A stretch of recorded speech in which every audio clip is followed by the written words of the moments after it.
Right guys, just a quick video for you. Right, so I'm just going to make a quick outfeed table and a push stick. Somebody commented, and they're rightly to comment about the plastic push sticks, and I think it is important. So it's something for you all to try. This is aimed for me working on this table here. I've only got this space under here, and I need to use that table. It's underneath for the next 6 months or so. So I need a little outfeed table that I can just move away as and when I need it. I could make it more fancy, but just want to do it nice and basic, just to give you an idea, and it might help some of you out there. And obviously I'm going to make the push stick. So I'm just measuring up to the top of me table saw there, and I'm just measuring the wood. This is a bit of leftover 3/4 inch hardwood ply I had left, and I'm just measuring it and cutting it. Now you see me with not a mask here. I've got sort of me shop vac going.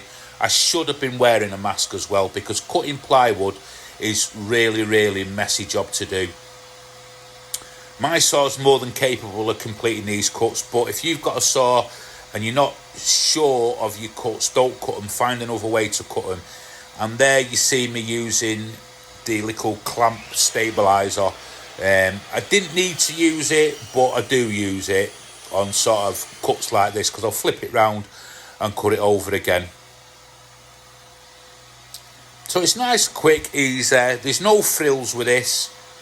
It's just quick and easy. And like I say, somebody commented the other day, and you know, they were right to comment, because I've got the DeWalt table saw, and they come with these plastic sticks, and they're absolute garbage. And that's all table saws. The best thing for you to do is make your own with a bit more support. So I'm just making a quick one here. And now the push stick I'm going to make as well, you can customise it to your hand, feel, all that kind of stuff. You don't have to do what I'm doing. I'm just giving you ideas. This is what it's all about. But if you want me to make you one of these push sticks and refine it a bit and send it to you, just drop me a message or a comment or whatever, and I'm sure I can sort something out.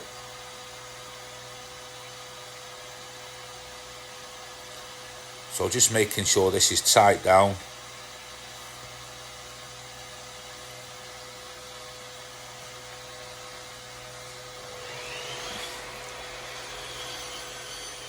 Yeah, the table underneath, I've got to use that for at least 6 months.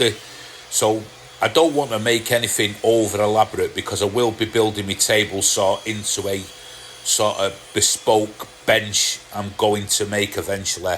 I just need to get the house sorted first and see how it pans out under here, and how I can sort of make things work for me a bit better.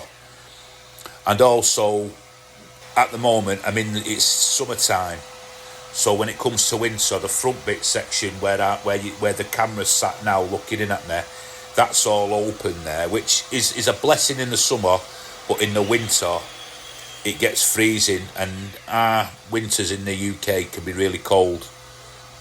Well, where we are anyway. And plus I'm a northerner, and we can take the cold a bit sort of better than the southerners down south. I'm only joking. I'm going to get them all commenting now from London and the south region of England. They all know it's good fun.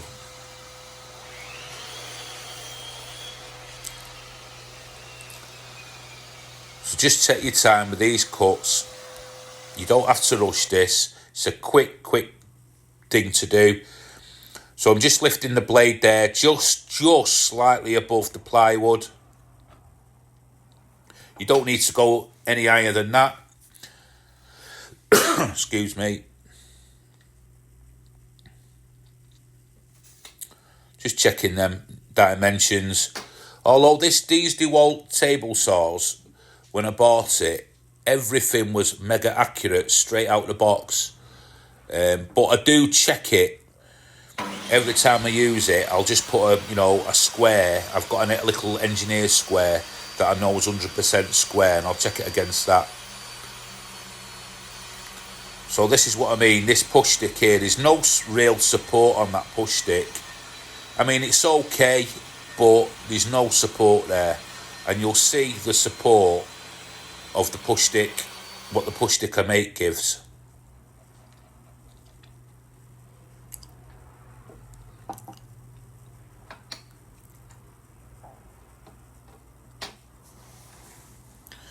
I'm actually going to make a push block as well.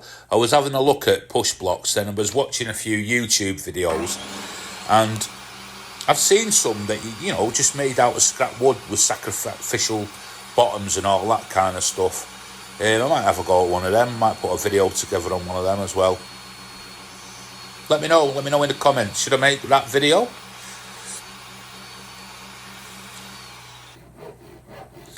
So I'm just trimming it back here. Now, the little lip on the end, you don't really see it in this clip. I just want it to sit back a bit at the top so it grabs better onto the board that you use. So nothing special here. I'm just using a little bit of round plastic that I've had for ages for making corners. There's no rhyme or reason why I'm making this design. I just thought I just want to make a push stick, and I'll go with this. I might make a different push stick. This one, I'll see how it fits in the hand, and then what I'll tend to do with this is I'll refine it and find something that really works for me, and that's what you can all do as well. So I'm just marking out here where I'm going to cut 2 holes. Here he is, Mr. Grubs.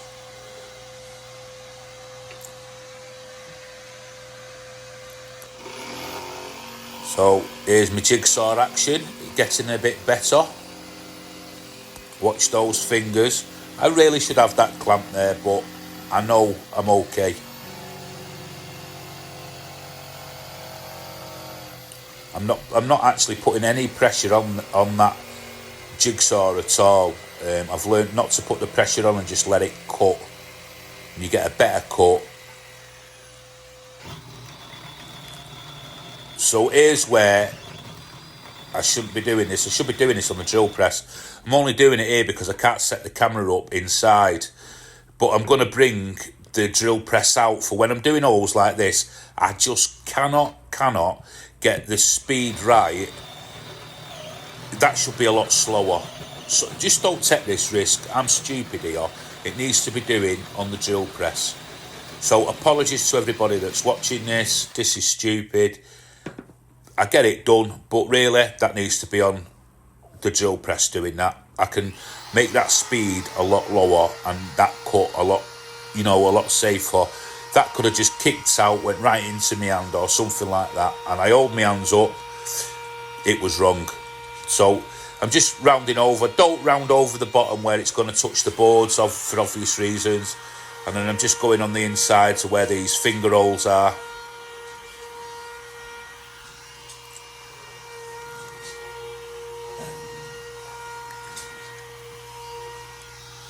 And then that's it. So it's starting to look quite good. Now, you could sand it, put some sort of finish on it, paint them, put your logo on them, all that kind of stuff. And I probably will do in the future. I'm just going to refine it, see what works best for me. So this is, like I say, this plywood here. I'm just putting the little supports on the inside, which will just stiffen it up. And I'm just going to glue and screw these together. It's only light. Just give them everything, just a little bit of a sandback with the little Milescraft sand plane. I love Milescraft stuff. I really do. I think it's really good value for money. And no, I'm not sponsored. So I'm drilling from reverse so I know where them holes are. And then on the other side, I'll countersink and then drill them little triangular sections in.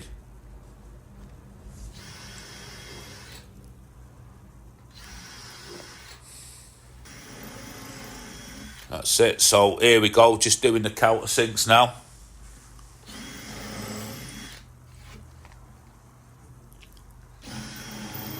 You don't have to be super accurate with this.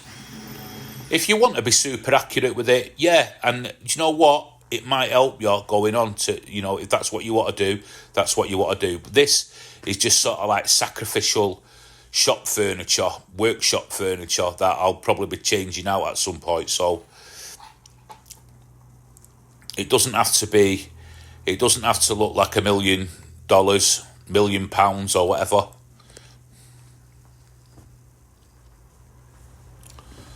Oh dear, sometimes you look at yourselves on your camera and you think, oh my God, I need a shave.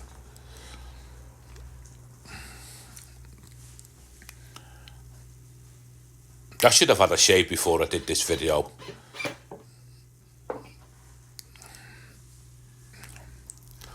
What's that thing in America called that runs around in the woods?